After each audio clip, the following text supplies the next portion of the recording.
नमस्कार मित्रों, मैं आचार्य सुशील शर्मा आज पुनः पूर्व की पूजा पद्धति अर्थात पूजा प्रकार के तृतीय आवरण पर विशेष जानकारी आपको उपलब्ध कराने हेतु आपके समक्ष।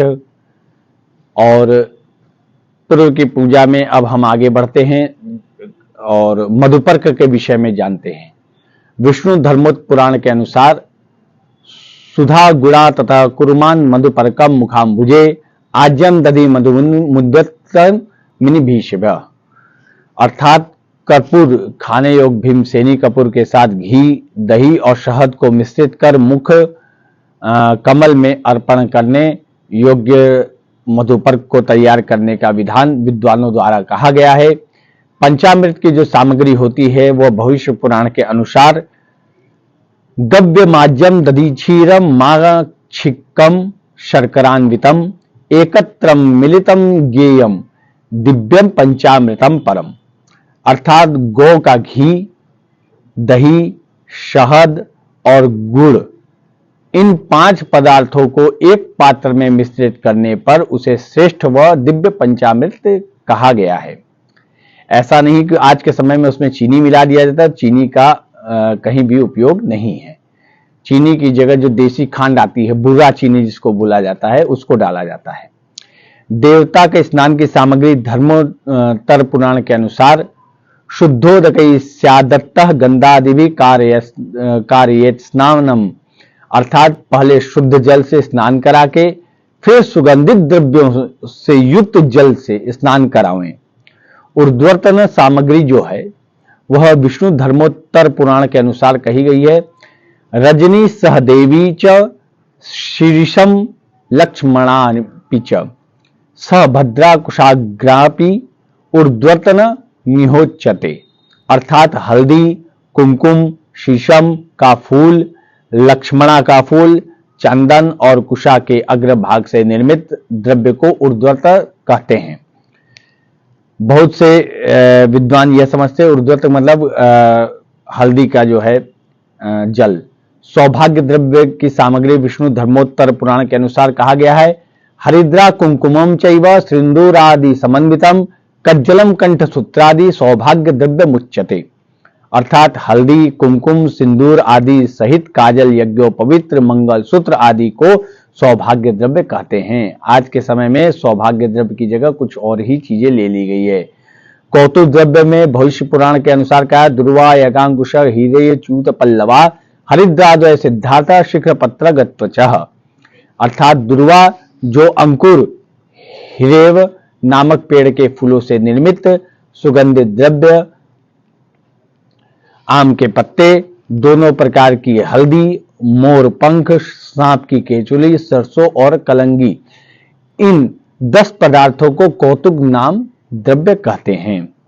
गंधानुलेपन विचार जो है, हम लोग कहते हैं गंधानुलेपनम समर्पयामि, तो वह उसकी जो सामग्री है वह कालिका पुराण के अनुसार चूर्णी कृतो वा घृष्टो वा दाह कर्षित एव वा रस संदर्श जो वापी प्राण्य गोद्भव एव वा गंध पंचविध प्रोक्तो देवानाम प्रीतिदायक, अर्थात चूर्ण किया गया घर्षण से निर्मित दाह कर्षित संवर्धन से जन्य रस और प्राणी के अंग से उत्पन्न देवताओं को प्रसन्न करने वाले ये 5 प्रकार के गंध होते हैं।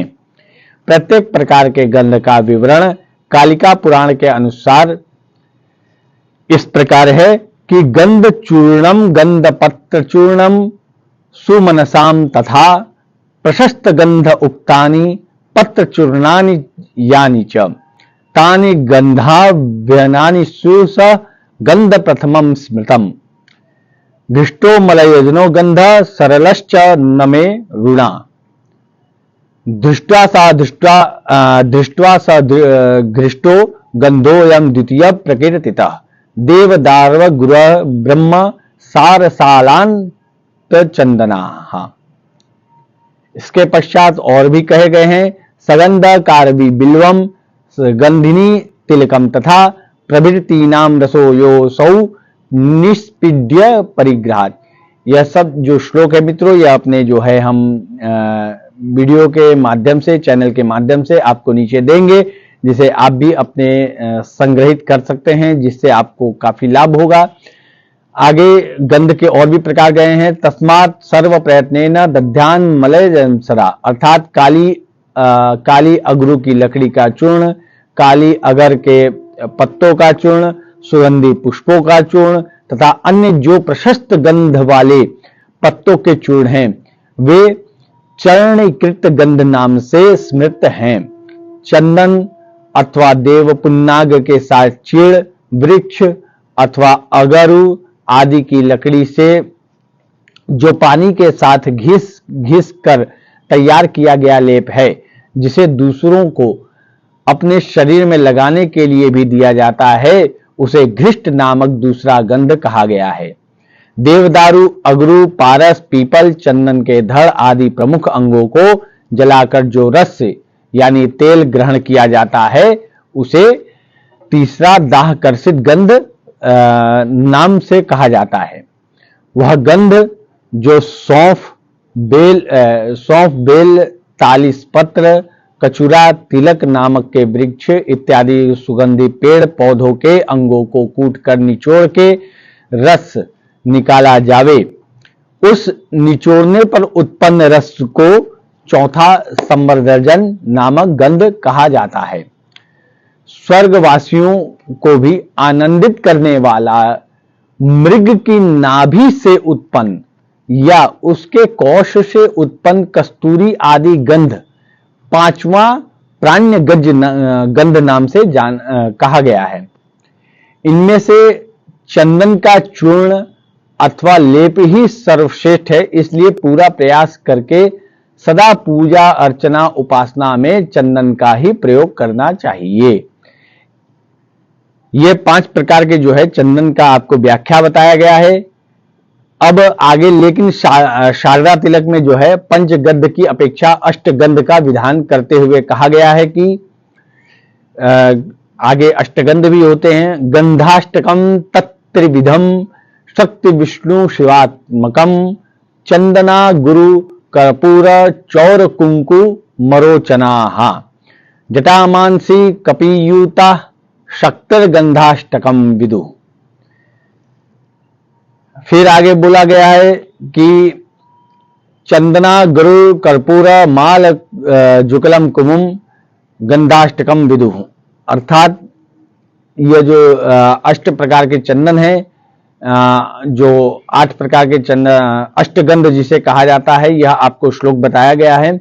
अब इसकी व्याख्या हम आगे के वीडियो में, क्योंकि मित्रों इसमें वीडियो भी काफी लंबा हो जाता है, तो हम कोशिश करेंगे आगे के वीडियो में आपको अष्टगंध के विषय में बताते हुए और पूजा की पद्धति को आगे ले जाते हुए आज की वाणी को हम यहीं विश्राम करते हैं।